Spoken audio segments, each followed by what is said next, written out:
Hello, everybody. Welcome to Why Wednesday with Top Hat Creative Marketing.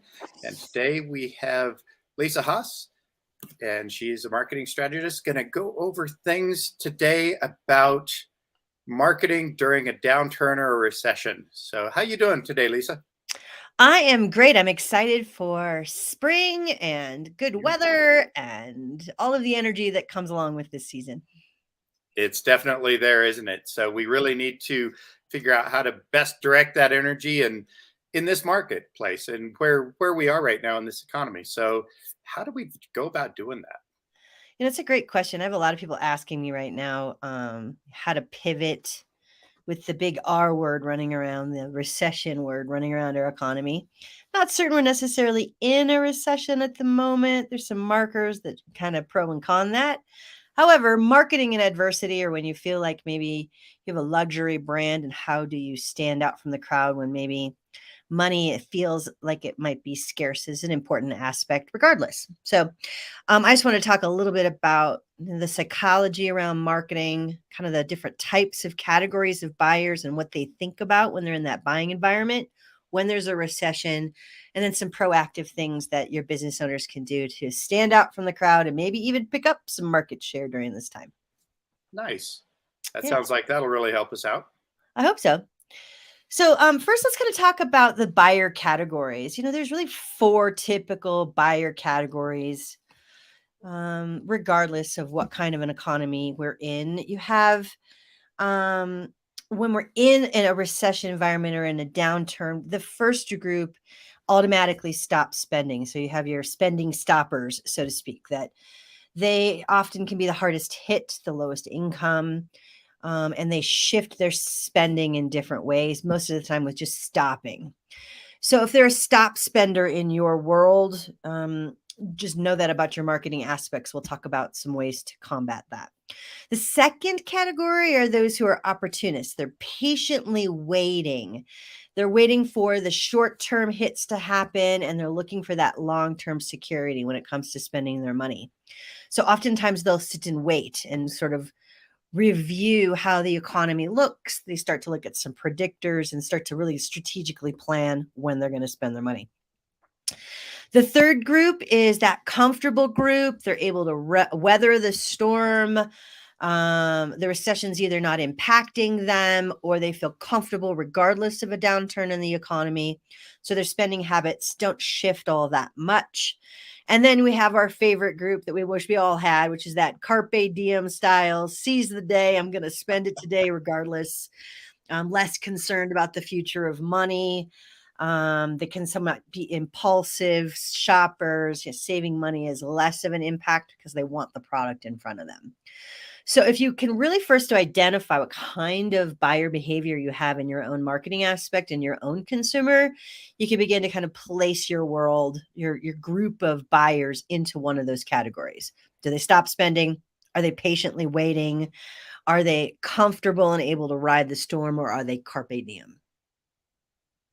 Makes total sense. And you really sort of need to know where you are with that. And do you have a large group of one or the other, or what's going on? I mean, that's going to help you in all aspects of marketing, but this definitely is one of those places. You bet. I look at my own client base and I have one group that's a locksmith. You get locked out of your car or your house, you're going to call them regardless of the economy. Right. On the other end, I have a luxury spa client who, is kind of re-looking at their packaging right now and determining, if the event there is a luxury downturn on spending, how will they move into the marketplace and still maintain the profit margin and the health of the organization, right? So it's just a matter of understanding your buyer. Very good. Yeah. So the other thing I also like to look at are kind of the four stages of buying when it comes to products and services in a downturn or a recession environment. I think there's four that we sort of live in regardless. You have the first one is the essentials, the must-haves, right? Your food, toiletries, fuel. A lot of those are products that are central to well-being. And you don't have to play quite as much of the game that I'll share in a minute in terms of strategies, because you're an essential. And regardless of the pricing that's in place, people may shop amongst essential brands for more price sensitivity, but they're still going to purchase something within that category.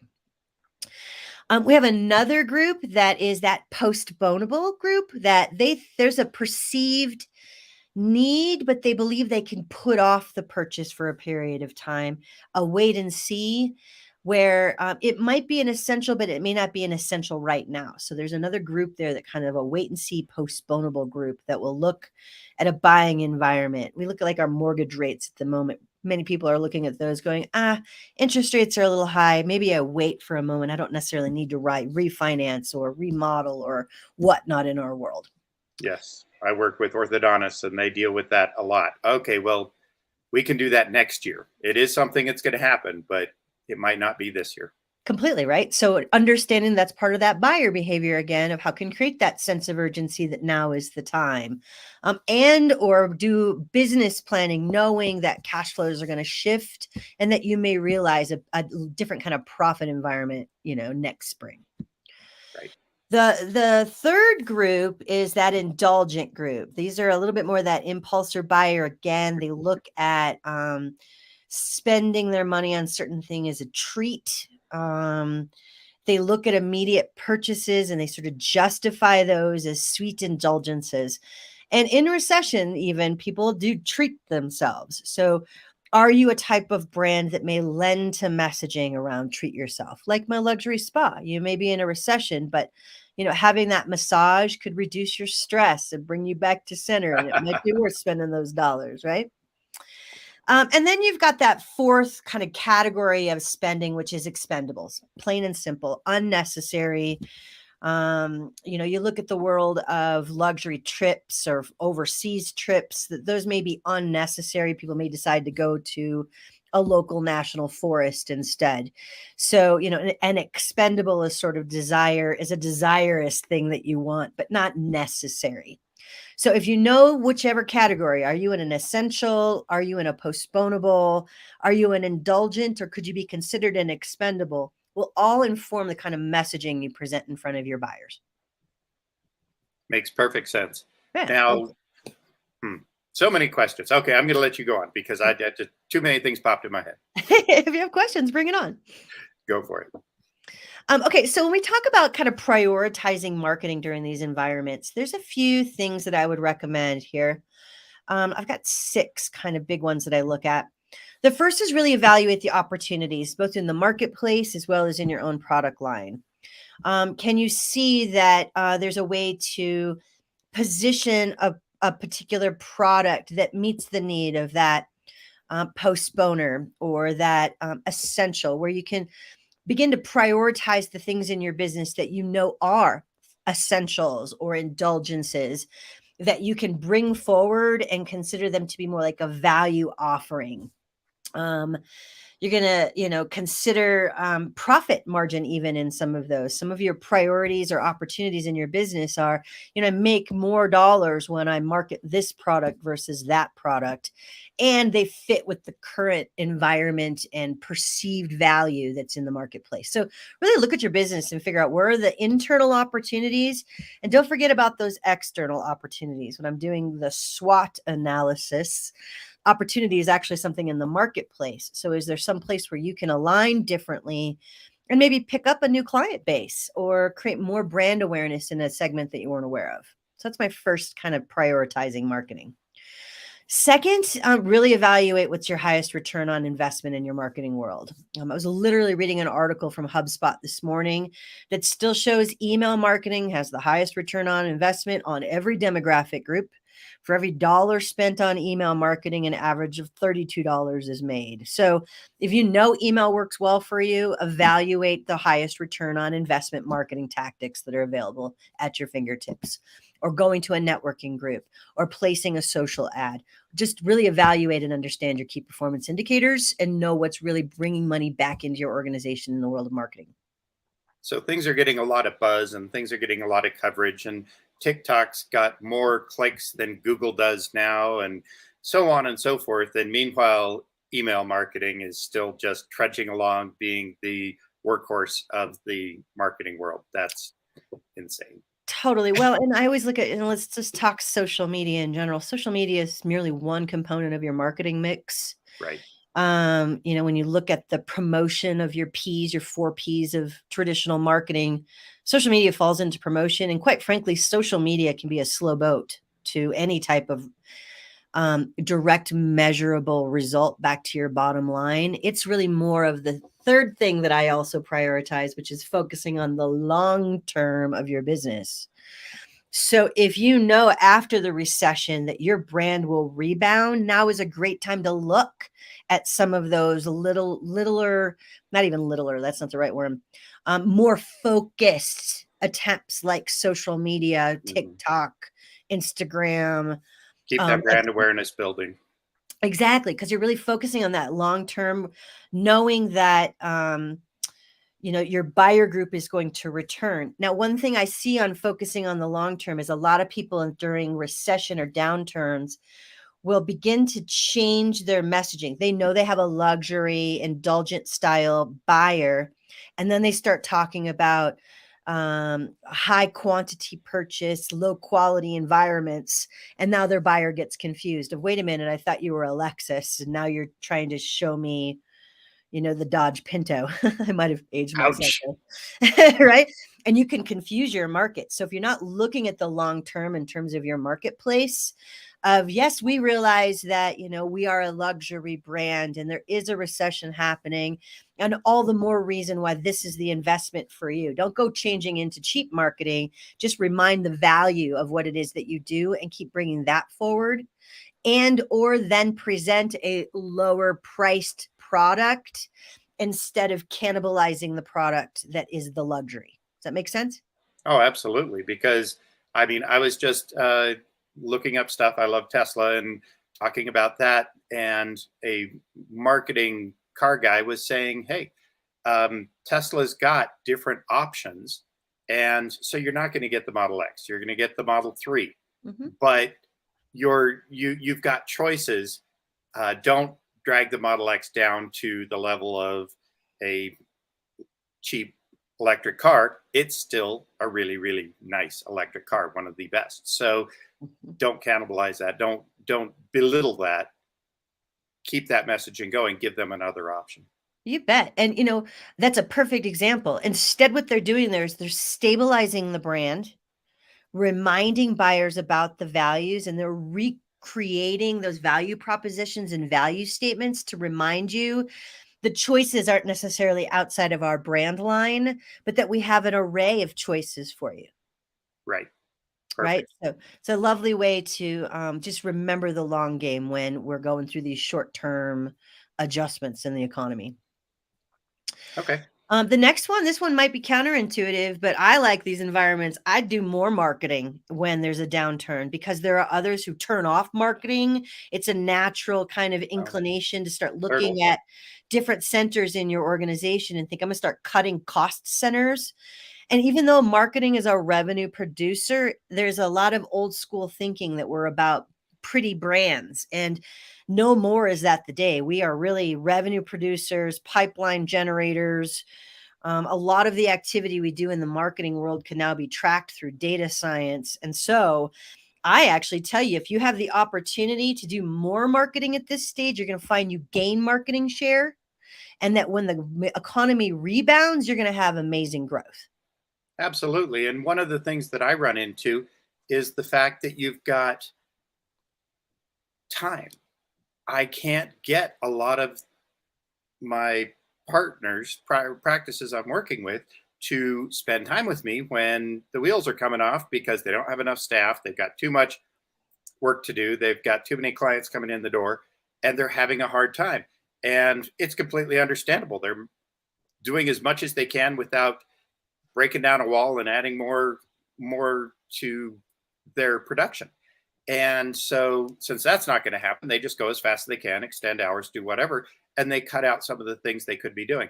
And instead of doing that, tuck your head in turtle mode of, oh, we need to save another X amount of money, 3% or 2% or at 0.5%. I mean, it's really not that impactful for the long term, but instead use that time wisely and a little bit of that revenue, and make sure that when the upswing happens again, you're ready to go and you're on your feet and you're already there and your brand recognition is pumped up and you've done the things to put things in place and you had the time to do it.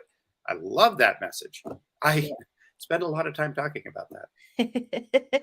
I believe you. And it is a great time. It's a great time to reevaluate marketing tactics. It's a good idea to have conversations about new things that may be working, which goes along with my next component, which is about staying flexible, right? Adjust your strategies and your tactics quickly.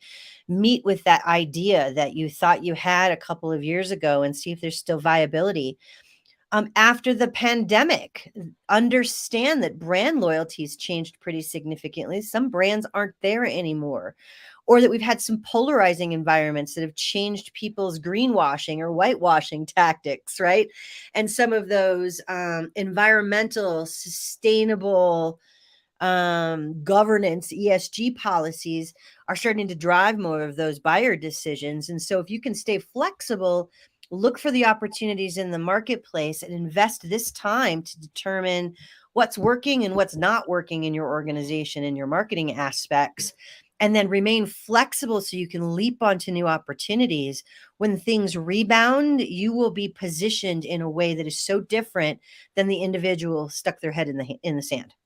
And then they're running around busy as heck trying to deal with the upswing. It may not be as strong for them as someone that positioned themselves, but they're still busy and they don't have the opportunity to put all those pieces in place like the person that took the time when there was time. So, Exactly, right? I love mean, it. I think one of my best mentors said, test your systems when you're small, and as you scale, they'll break. I think marketing works in that same sort of way, that we're constantly running around busy, and then we forget to look at our marketing aspects and say, what's working here? What are my key performance indicators? How can I really show that my investment is worth the dollar? And then when it slows down, everybody gets frantic and starts to cut, instead of my last component, which is be strategic.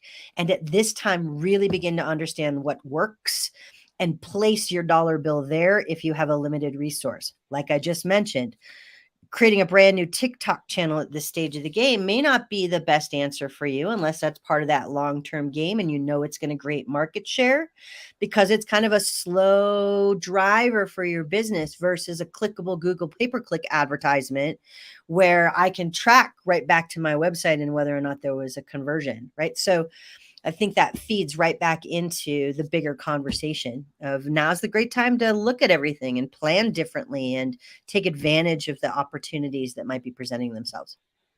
Perfect. There's a lot of really good stuff there. Good, good, good, good. All right, a couple of strategies to survive, and then we'll get to your questions.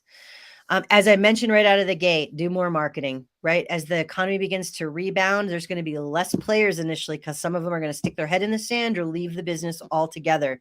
So you can really gain some great market share by increasing marketing efforts, advertising, a few more social media posts, a couple more emails, all of those things. You can actually go out there and purchase or gain some of those lost buyers that another company has gone out of business and left a vacuum, and you can be standing there waiting for them. Some more practical, if you're not like really an environment to, if you're not doing a ton of marketing anyway, but you're still trying to figure out how to compete. One thing I like to talk about in the world of marketing is around packaging.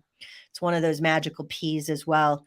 If you can at all create smaller packaging that can create a more appealing price point, now you're not discounting, you're actually just charging differently per unit. I hate to use this kind of terminology because I want anybody thinking this way, but we just went through this shrinkflation game that happened as the economy came back online after the pandemic. This is the same concept those large organizations were using. They took their laundry detergent that was 32 ounces and they turned it into 28 ounces and charged the same pricing for it. Right. So there's that game, as well as some organizations took those 32 ounces and put them into 16-ounce containers and charged a little bit more, but less than the 32 ounces. You getting what I'm putting down? Oh, absolutely. It's driving me nuts. Right. So a part of I'm a label shopper too, where I'm like, okay, wait a minute, these how are these different now, right? Absolutely. I've gotten to the ounces per cost unit. I'm like, Totally. nope, I'm done. Yep.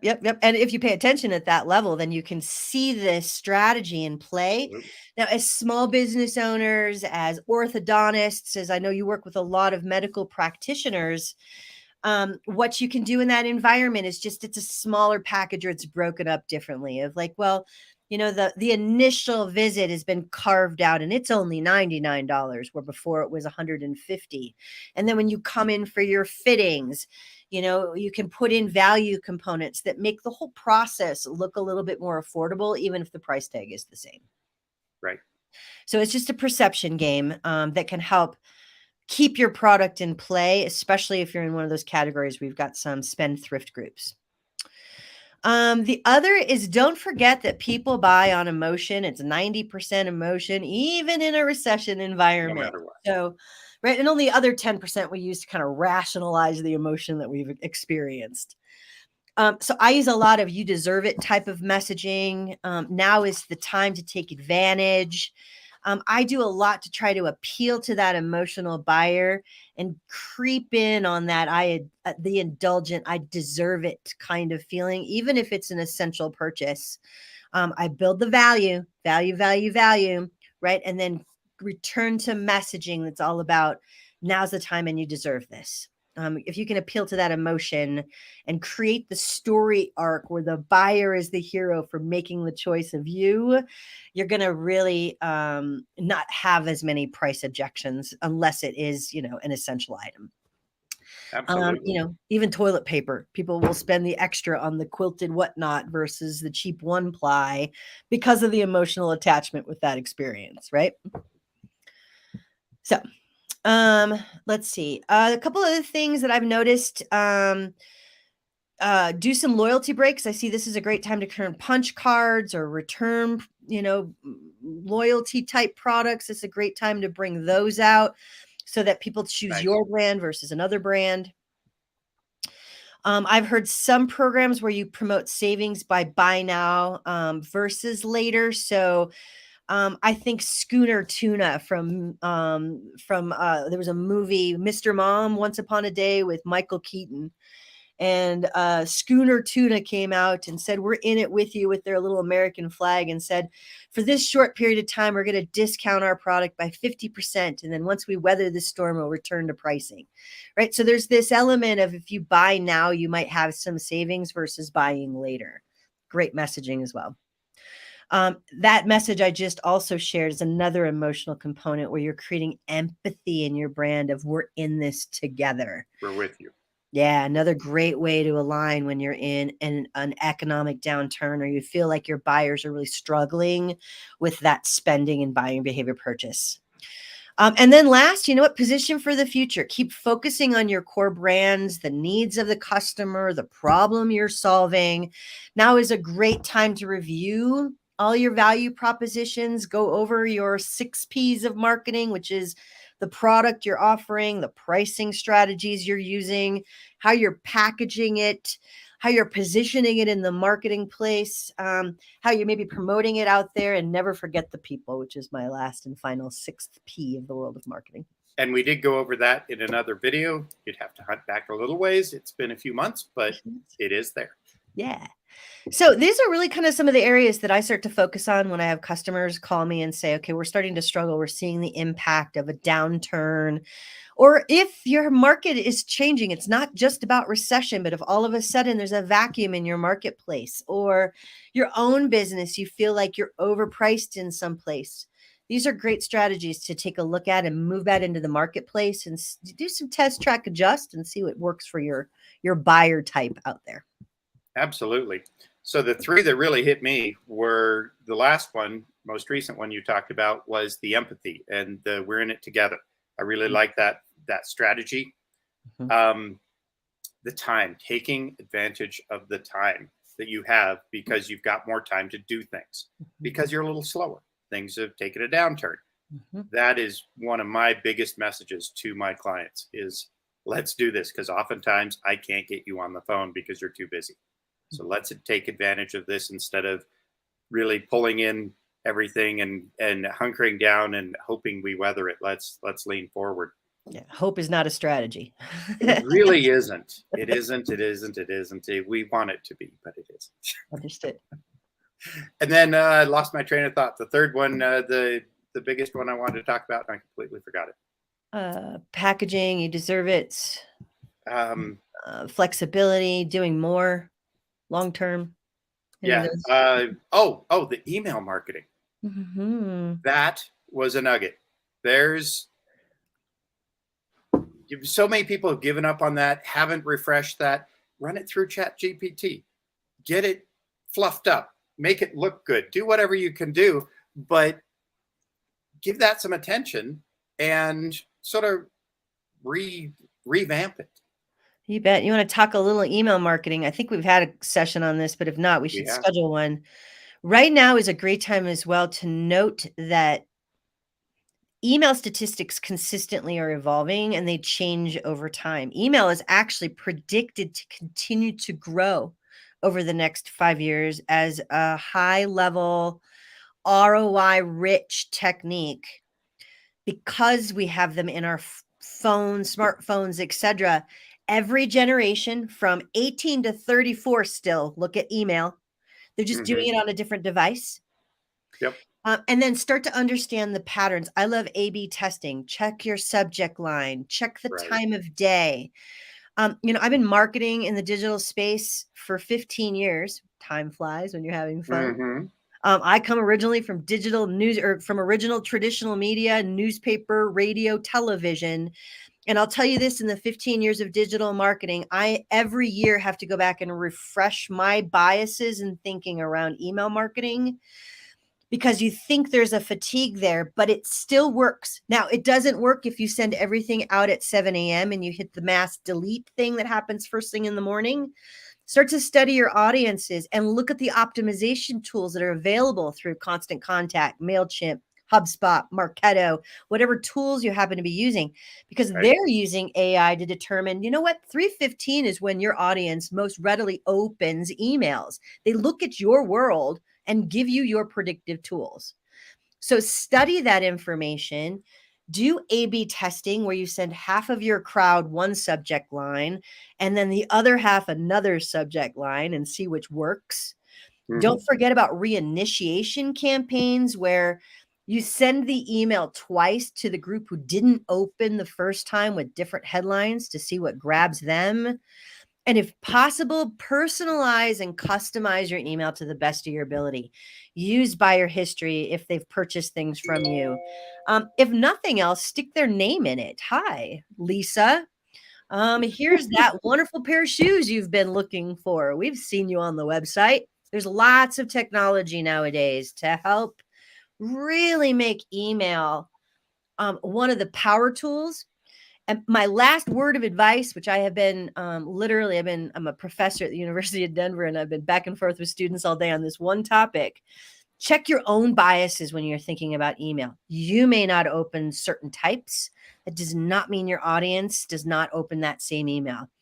The experience that we all have is different. There's a reason why we talk about personas, is that regardless of every 51-year-old woman in the world does not function the same or work with email the same. So I have to check my own biases and think, just because I don't do that, does that mean my market doesn't do that either? Or is this something that I'm personally experiencing?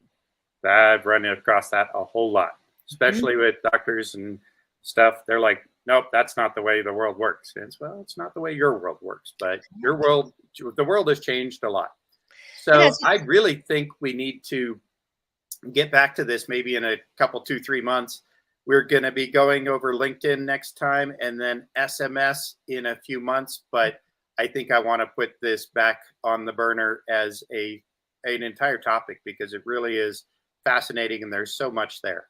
There truly is, and there's some new data out that, from the end of 2022, as well as some predictions. Automation and AI are going to come into big players. I've talked about both of those in previous discussions with you.